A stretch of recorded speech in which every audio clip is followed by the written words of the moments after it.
आपका स्वागत है हमारे YouTube चैनल स्वास्तिक परिवार में। यहाँ हम लेकर आते हैं हिंदू धर्म से जुड़ी जानकारियाँ, व्रत त्योहारों की कथाएं और पूजा पाठ की विधियाँ। तो भक्तों, आज के इस वीडियो में हम सुनेंगे तुलसी विवाह की कथा। आप सभी को तुलसी विवाह की हार्दिक शुभकामनाएं। आज तुलसी विवाह के शुभ अवसर पर सुनिए तुलसी माता की सभी कथाएं, श्री तुलसी चालीसा पाठ और आरती। पहली पौराणिक कथा के अनुसार एक बार भगवान शिव ने अपने तेज को समुद्र में फेंक दिया था। उससे एक महातेजस्वी बालक का जन्म हुआ और यही बालक आगे चलकर जालंधर के नाम से पराक्रमी दैत्य राजा बना। उसकी राजधानी का नाम जालंधर नगरी था। दैत्यराज कालनेमी की कन्या वृंदा का विवाह जालंधर से हुआ। जालंधर महाराक्षस था। अपनी सत्ता के मद में और अपनी शक्ति के मद में चूर उसने माता लक्ष्मी जी को पाने की कामना से युद्ध किया, परंतु समुद्र से ही उत्पन्न होने के कारण माता लक्ष्मी ने उसे अपने भाई के रूप में स्वीकार कर लिया। वहां से पराजित होकर वह देवी पार्वती को पाने की इच्छा से कैलाश पर्वत पर गया। भगवान देवाधिदेव शिव का ही रूप धरकर वो माता पार्वती के समीप गया, परंतु माता ने अपने योग बल से उसे तुरंत ही पहचान लिया और वहां से वो अंतर्ध्य हो गई। देवी पार्वती ने क्रोधित होकर सारा वृतांत भगवान विष्णु को सुनाया। जालंधर की पत्नी वृंदा अत्यंत पतिव्रता स्त्री थी। उसी के पतिव्रत धर्म की शक्ति से जालंधर न तो मारा जाता और न ही पराजित होता था। इसलिए जालंधर का नाश करने के लिए वृंदा के पतिव्रत धर्म को भंग करना बहुत जरूरी था। इसी कारण भगवान विष्णु एक ऋषि का वेश धारण करके वन में जा पहुंचे, जहां पर वृंदा अकेली भ्रमण कर रही थी। भगवान के साथ दो मायावी राक्षस भी थे, जिन्हें देखकर वृंदा भयभीत हो गई।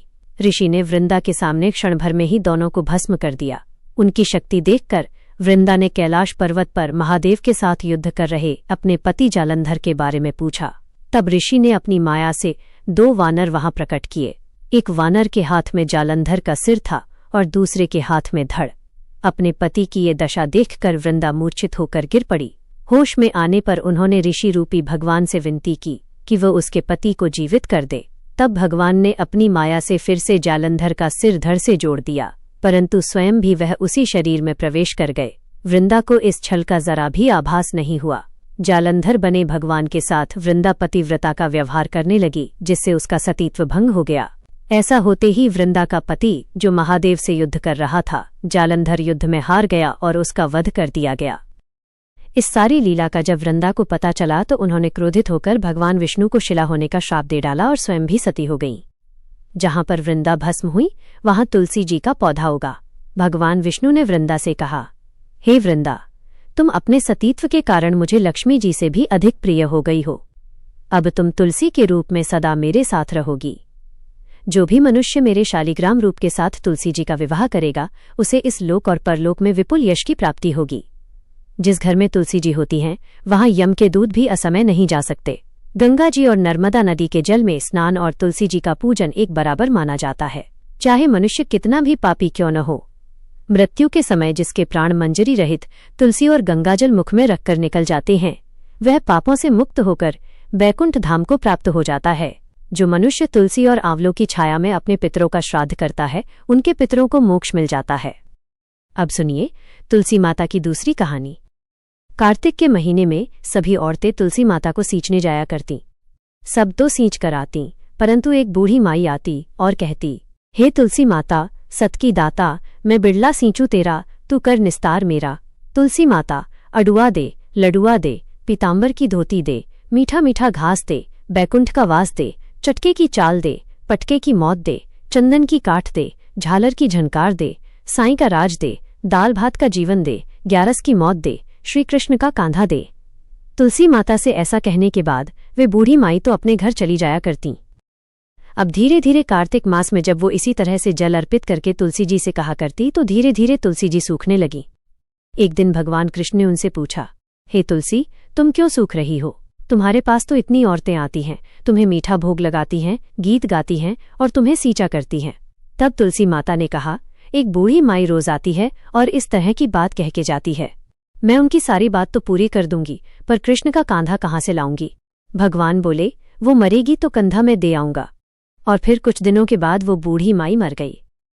सारे गांव वाले इकट्ठे हुए और बूढ़ी माई को अर्थी पर रखकर ले जाने लगे, पर वो अर्थी तो इतनी भारी हो गई कि किसी से उठाई भी नहीं उठी। तब सब मिलकर कहने लगे, ये बूढ़ी माई तो इतनी पूजा पाठ करती थी, पाप नष्ट होने की माला भी फेरती थी। कार्तिक के महीने में तुलसी जी को सींचा भी करती थी। फिर ये इतनी भारी कैसे हो गई? बूढ़े ब्राह्मण के रूप में तभी भगवान कृष्ण वहां आए और पूछने लगे, अरे भाइयों, ये भीड़ कैसी है? तब वहां खड़े हुए लोग कहने लगे, ये बूढ़ी माई थी जो मर गई। पापिन थी, इसलिए इतनी भारी हो गई कि किसी से उठाई नहीं उठ रही। तब भगवान कृष्ण कहने लगे, भाइयों, जरा मुझे इस बूढ़ी माई के कान में एक बात तो कहने दो, शायद उठ जाए। भगवान ने बूढ़ी माई के पास जाकर उनके कान में कहा, बूढ़ी माई, मन की निकाल ले, अडवा ले, गढ़वा ले, पीताम्बर की धोती ले, मीठा मीठा ग्रास ले, बैकुंठ का वास ले, चटक की चाल ले, चंदन की काठ ले, झालर की झनकार, दाल भात का जीवन ले और ले, कृष्ण का कांधा पी ले। इतना सुनना था कि बुढ़िया हल्की हो गई और भगवान अपने कांधे पर उसको लेकर चले गए। फिर बुढ़िया को मुक्ति मिल गई। जिस दिन बुढ़िया की मृत्यु हुई वो दिन एकादशी का दिन था। कहते हैं कि एकादशी के दिन यदि किसी की मृत्यु हुई हो तो उसको मोक्ष मिल जाता है। हे तुलसी माता, जैसे मुक्ति बूढ़ी माई की वैसे ही हमारी भी करना, और जैसे उनको कंधा मिला वैसे ही हमें भी कान्हा जी का कंधा देना।